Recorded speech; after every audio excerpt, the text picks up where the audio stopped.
नाज़रीन, load shedding पर बात हो रही है। राजा रियाज साहब हमारे साथ मौजूद हैं और ये मकबूल जान साहब हमारे साथ मौजूद हैं।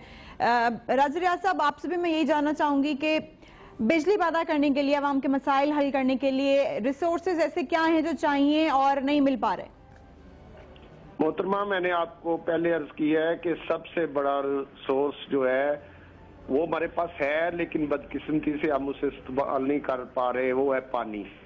दूसरे जो है वो सिस्टम डीजल और गैस के जरिए, वो हमारे पास जो हमारी ज़रूरत है उतने प्लांट्स हमारे पास मौजूद हैं, लेकिन मसला ये है कि उनको चलाने के लिए तेल और गैस की कमी है। तेल इसलिए कमी है कि पैसों की कमी है, गैस इसलिए कमी है कि इस मुल्क में बदकिस्मती से सीएनजी इतना लगा दिया गया, इतना, हालांकि ये गैस जो है ये सिर्फ इंडस्ट्रियल की हद तक है। और दूसरा, घरों को इतना गैस दिया गया, पूरी दुनिया में घरों की गैस जो है वो सिलेंडर के जरिए मिलती है। आप लोग आता है, आदमी वो सिलेंडर लगा जाता है। यहाँ पे हमने अरबों रुपए की गैस जो पाइपों में जाया की हुई है। अब हमने, बदकिस्मती ये है कि ये मुल्क शुरू से एक प्लानिंग से नहीं चला। अब यहाँ पे आमरीत रही है और आमरों ने जिस सूरत में इस मुल्क की शक्ल को बिगाड़ा है उसकी तारीख में मिसाल नहीं मिलती। तो अब इस हमारी जिम्मेदारी जरूर है, मैं इसको तस्लीम करता हूँ बतौर वफाकी हुकूमत के, मेरी पार्टी की वह हुकूमत है, लेकिन इस पर आप अगर कहें कि ये सिर्फ पीपल्स पार्टी की जिम्मेदारी है तो ये गलत है। इसमें आमरों का भी कसूर है, इसमें जो यहाँ पे पिछले दौर में हुक्मरान रहे जिन्होंने 1 मेगावाट बिजली पैदा नहीं की, हमने 3600 मेगावाट बिजली नेशनल ग्रिड में लाए हैं, लेकिन उसको चलाने के लिए बाज दफा तेल नहीं होता, बाज दफा गैस नहीं होती। सूबा पंजाब जो सबसे बड़ा सूबा है पंजाब का, इन्होंने 62% पर इनकी हुकूमत है, इन्होंने 1 मेगावाट बिजली पूरे 4 साल में पैदा नहीं की। सिर्फ ये रैलियां निकाल सकते हैं, मीनारे पाकिस्तान बैठ सकते हैं और एनएफसी अवार्ड के जरिए इन्हें अरबों रुपए ज्यादा मिल रहे हैं एनएफसी अवार्ड के जरिए कि आप अपने सूबे के मामलात को बेहतर करें। लेकिन रिजल्ट क्या है कि सूबा पंजाब जिसमें वजीर आला मियां शहबाज शरीफ हैं, 1 मेगावाट बिजली ये बनाने के काबिल नहीं हो सके, ना आइंदा 1 साल में ये हो सकेंगे।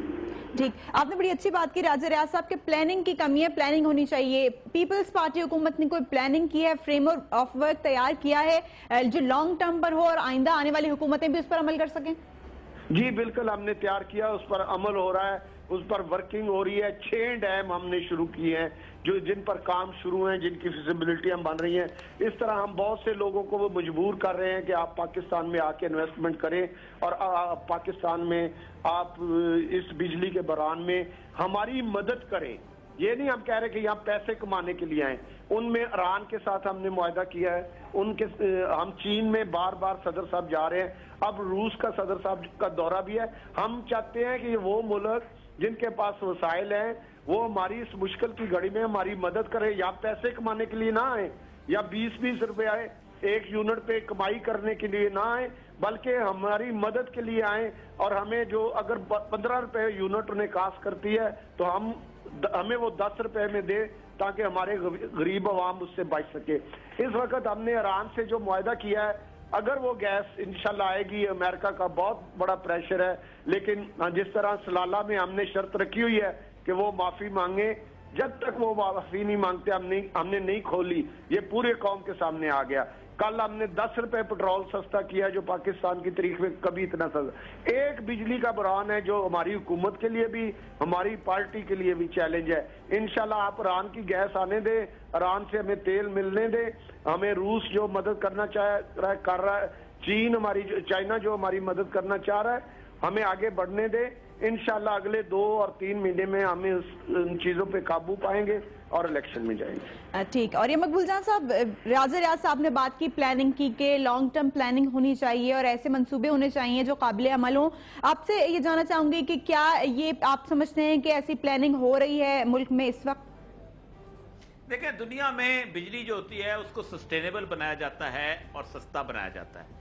दुनिया पूरी के अंदर जहां पर भी आप जाएंगे यूटिलिटी बिल सबसे सस्ते होते हैं। मतलब आप अंदाजा करें कि मैं ईरान में था और ईरान में वो $800 मेरा घर का किराया था देता था और $10 जो में उसमें तीनों सारी चीजें जो हैं वो मुझे मिलती थी। इतना सस्ता होता है। اچھا اب آپ اندازہ کریں، میں آپ کو ایک چھوٹی سی مثال دیتا ہوں. پاکستان میں اس وقت 90 سے زیادہ شوگر ملز ہیں. شوگر ملز نے ایک پروپوزل دی تھی کہ 50 میگا واٹ بجلی جو ہے وہ خود جنریٹ کر سکتے ہیں، سب سے سستی بجلی جو ہے وہ بنا سکتی ہیں. آپ اگر ان ساروں کو اجازت دیں اس وقت تو آپ سوچ نہیں سکتے کہ 3,500 سے 4,000 میگا واٹ بجلی جو ہے آپ کے سسٹم میں آ جائے گی. لیکن مسئلہ سارا یہ ہے کہ کوئی اس طرف دھیان ہی نہیں کرتا. 90 سے زیادہ شوگر ملز، انہوں نے کہا کہ ہم اس کو کر کے اس کو پبلک سسٹم کے اندر اس کو فیڈ کر دیں گے. یہ نہیں ہوتا. پھر پولیٹیکل پارٹیز کو چاہیے اس وقت ہم اپنا کیس جو ہے انٹرنیشنل لیول پہ انڈیا کے خلاف اس لیے نہیں لڑ سکتے کہ انڈیا یہ کہتا یہ ہے کہ جب سندھ طاس معاہدہ ہوا تھا تو آپ نے کہا تھا کہ آپ اپنے واٹر ریزروائر بنائیں گے ورنہ ہم استعمال کر لیں گے. ہم نے گزشتہ 50 سال میں کوئی ایک واٹر ریزروائر تربیلا کے علاوہ بنایا ہی نہیں. اب ہم اگر انٹرنیشنل کورٹ میں جاتے ہیں اور ان کو کہتے ہیں کہ جناب ہمارا پانی انڈیا استعمال کر رہا ہے، وہ کہتا ہے تم تو پانی سمندر میں پھینک رہے ہو. ایک قطرہ پانی امریکہ میں سمندر میں نہیں جاتا، ایک قطرہ، ناٹ اے سنگل ڈراپ. ہمارا معاملہ یہ ہے کہ ہم ان سب پولیٹیکل پارٹیز کو اکٹھے ہونا چاہیے کہ کنسنسس پیدا کرو. نہ سندھ میں کوئی زندہ رہ سکے گا، نہ پنجاب میں رہ سکے گا، نہ بلوچستان میں رہ سکے گا، نہ فرنٹیئر میں رہ سکے گا. ایک بہت بڑی لابی ہے جس کی انویسٹمنٹ ہے اس کے اوپر کہ پاکستان میں ہائیڈل ریزروز نہ بن سکیں تاکہ انڈیا جو ہے وہ اپنا کیس جو ہے وہ جیتتا رہے. سب کو ایک جگہ ایمرجنسی ڈکلیئر کرنی چاہیے کیونکہ سب سے چیپسٹ ریزروائر آپ کا وہ ہے. چھوٹی چھوٹی جگہوں پہ آپ ایشین بیسٹ بنانے کی ضرورت ہی نہیں ہے. چھوٹی چھوٹی جگہوں پہ جہاں پر بھی کوئی آپ کو نالا ملتا ہے، جہاں بھی کوئی ندی ملتی ہے، آپ اندازہ کریں کہ جو باہر کبھی جائے آپ کو تو اپنے شہر کے اندر وہ ایک جنریٹنگ صورتحال پیدا کر لیتے ہیں اور اسی کو سیلف سفیشینٹ ہوتے ہیں. سولر ٹیکنالوجی آپ کے پاس ہے، اس کو آپ سوچیں کہ اگر 1 کروڑ روپے کا گھر آپ بناتے ہیں ڈیفنس کے اندر تو 9 سے 10 لاکھ روپیہ جو ہے وہ لگتا ہے جس کی کوئی مینٹیننس نہیں سوائے اس کی صفائی کے. اور یہ مقبول جان صاحب آپ سے یہاں پہ میں یہ پوچھنا چاہوں گی کہ سسٹم آخر چل کس طرف پڑا ہے؟ وزیر اعلیٰ خود دھرنا دے کے بیٹھ گئے ہیں مینار پاکستان پر، لانگ مارچ کی وہ بات کرتے ہیں، ریلیوں کی وہ بات کرتے ہیں. جو صوبے میں حال ہے وہ آپ دیکھ رہے ہیں. عوام کا غم و غصہ کہتا کیا ہے؟ کیا یہ ترغیب صحیح ہے؟ میرا خیال ہے کہ اس وقت کوئی بھی ہوش مندی کے ساتھ اس سارے معاملے کو نہیں دیکھ رہا. سچی بات کہتا ہوں اس لیے کہ یہ کوئی آج ہڑتال نہیں ہوئی، آج سے 15 دن پہلے بھی ہوئی، آج سے 6 مہینے پہلے ہوئی، آج سے 2 مہینے پہلے بھی ہوئی. ہوگا کیا کہ ایک وقت ایسا آئے گا کہ جب عوام کا غضب، عوام کا غصہ، بہت ساری چیزیں مل کے، دیکھ رہا 6,500 ہزار بندے کراچی میں قتل ہو چکے ہوئے ہیں، ان کے گھر والے کو اپنا غصہ ہے. ٹھیک، وزیرستان میں لوگ جو ہیں ان کے ڈرون سے مر رہے ہیں، ان کا اپنا غصہ ہے. کسی کو نوکری نہیں مل رہی، اس کا اپنا غصہ ہے. کسی کو بجلی نہیں مل رہی، اپنا غصہ ہے. ہمیشہ موومنٹ جو ہے صرف ایک چھوٹے سے مسئلے سے شروع ہوتی ہے اور سارے مسئلے اس کے اندر آ کے آ جاتے ہیں. آپ اندازہ کریں کہ رابرٹ پیری نے لیڈ کیا تھا فرینچ ریولوشن کو، اور جس وقت لوگوں کو پتا چلا کہ یہ بندہ جو ہے یہ تو اپنے ذاتی مفادات کے لیے ان لوگوں سے مل گیا ہوا ہے تو انہوں نے اپنے ہی لیڈر کو قتل کر دیا تھا. یعنی لوگوں کے غصے. اس وقت معاملہ یہ ہے کہ آپ کو سلجھانے پڑے گا معاملہ، ورنہ بہت بڑا نقصان ہو جائے گا ڈیموکریسی. ٹھیک، بالکل. راجہ ریاض صاحب آپ سے بھی فائنل ورڈز میں یہی لینا چاہوں گی کہ عوام کا غم و غصہ جس طرف جا رہا ہے، آپ کی حکومت ٹھنڈا کرنے کے لیے کیا کر رہی ہے یا کیا کریں گے؟ آپ کیا کہیں گے صوبائی حکومت کو ایک طرف رکھیں؟ جی ہم تو، ہماری یہ پوری کوشش ہے کہ گرمی کے دن ہیں جلد از جلد جیسے ممکن ہو بجلی زیادہ سے زیادہ لوگوں کو ملے تاکہ یہ گرم ترین دن جا رہے ہیں.